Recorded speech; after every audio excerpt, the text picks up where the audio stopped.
Hello everyone, welcome back to All Financial Discussion channel. For this video, I'd like to explain which Singapore banks, DBS, OCBC or UOB may offer the best dividend yield in 2026. I use the word may because we are going to anticipate which bank actually provide the best dividend yield.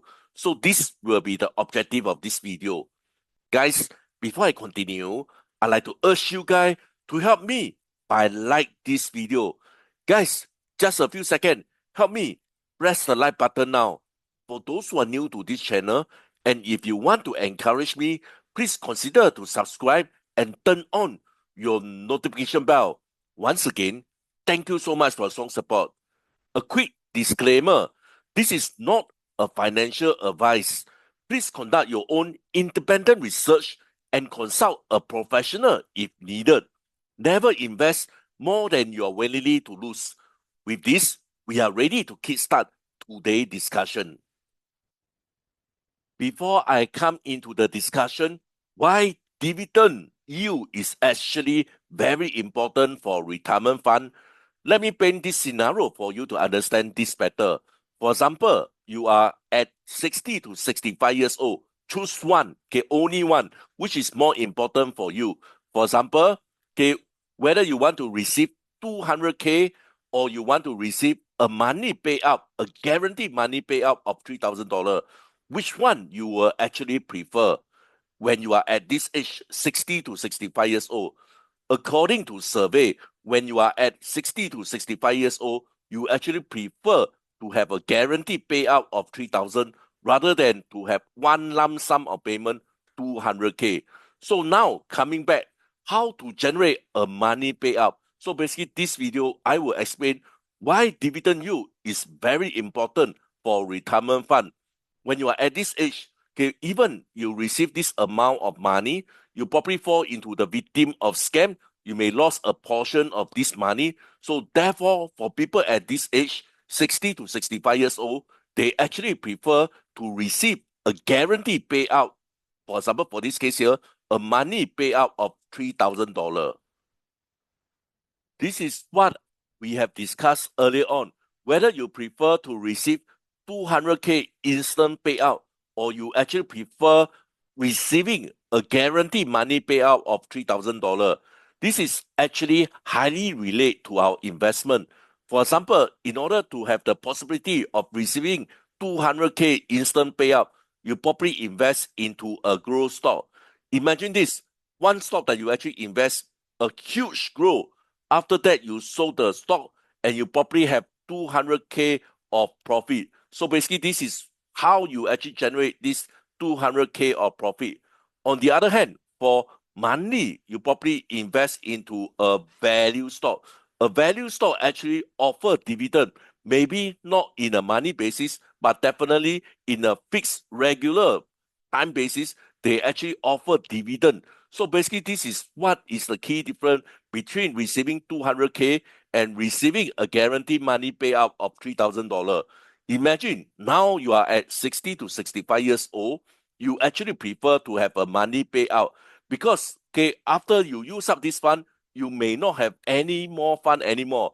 But however, when you actually invest into a value stock, they actually guarantee a money payout. And this is basically more ideal for people that is actually planning for retirement fund. And moreover, the three Singapore bank, DBS, UOB, and OCBC, I don't think they will go into zero. So therefore, if you invest into any one of the three banks, DBS, OCBC, or UOB, you actually will receive a dividend payout. So this video, I will explain the dividend yield of these three Singapore banks. Earlier on, I have done this discussion. I did a comparison between value stock and growth stock. So from this video, you will be able to classify whether this stock is under value or growth stock. So if you can see this video under the description. This slide, I show it to you on my earlier on discussion here. The table here actually recorded the DBS dividend yield from 2015 all the way to 2025. And this is actually the predict or the current from February 2026, what will be the dividend yield for DBS. So now what I'm going to do is I'm going to compare DBS, OCBC, and UOB based on their dividend yield. Okay, so this is what we have based on the last slides here.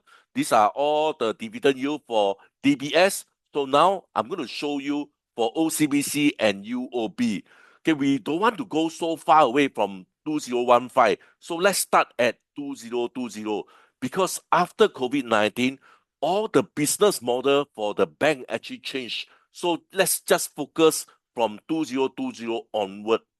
Okay, so basically from this data here, what conclusion can we draw? For example, from here, you can see that these are all the highest. So from here, you can see that for OCBC, okay, they are actually highest during the year of 2020 to 2022. They have 4 times that they has the highest dividend yield as compared to the other 2 banks.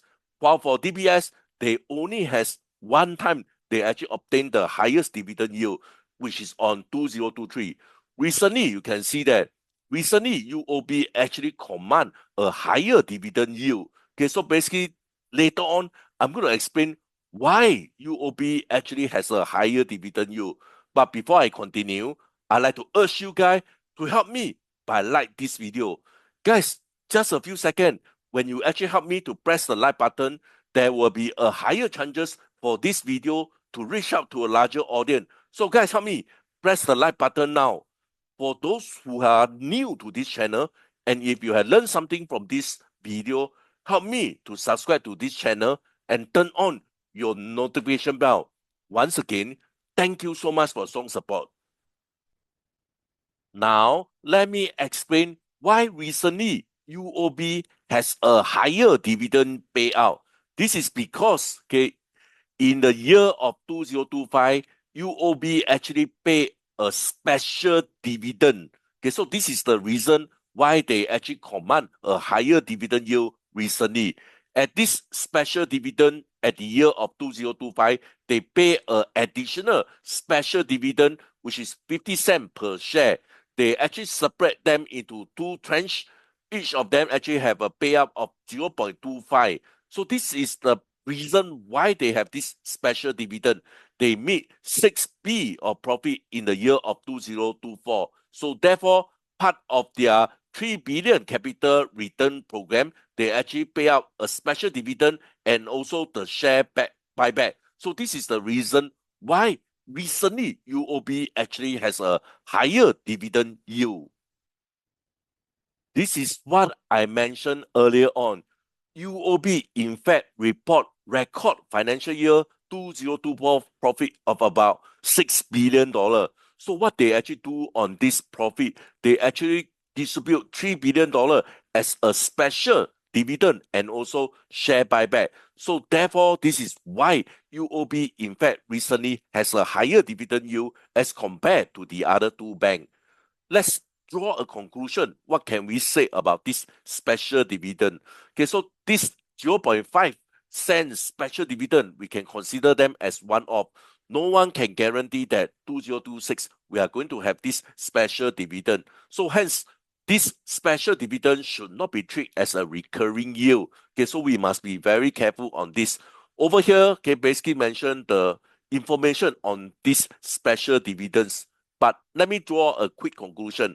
Okay, one of the reasons why the current dividend yield for UOB is still high is because based on last year.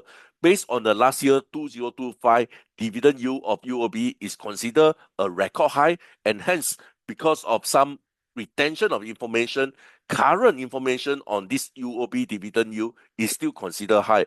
But a lot of investors don't feel that basically this dividend yield will be around this number. Let's do a conclusion how I actually built my retirement fund. But before I start, okay, I hope you guys know that this is basically my recommendation. Please do your diligent research before you commit your investment, for example, to this Singapore 3 biggest bank. Let's continue. For OCBC, I strongly believe that for those that is actually emphasized on safety first will try to build their retirement fund on OCBC. This is because if you still remember for OCBC, they are always one of the highest dividend yield. So for retiree, basically they do not want to use their fund. They hope to generate a passive income. So therefore, with a higher dividend fund, therefore, most of the investor will actually prefer to invest into OCBC. Next for UOB is for those who are risk taker. Okay, so like I mentioned earlier on, this year we cannot guarantee whether UOB will still have this special dividend or not. So therefore, if you think that UOB will still give up this special dividend, then definitely UOB will be a good buy for dividend yield.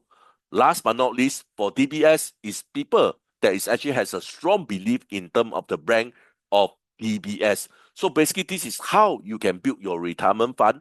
Safety first for OCBC, UOB for those who are willing to take a risk. As for DBS, it's basically a firm belief of a brand, DBS brand. This will be my last slide of discussion. Okay, so in fact, I would like to draw a conclusion. Which Singapore bank, DBS, OCBC, or UOB should we invest? Based on my earlier on discussion, in fact, I use this PE ratio, price to earning ratio, to determine which bank, in fact, is a better buy. This video, I actually discussed on the dividend yield. Based on dividend yield, which bank again should we build our retirement fund? On my next video, I will discuss on ROE, return on equity. Why we need this parameter?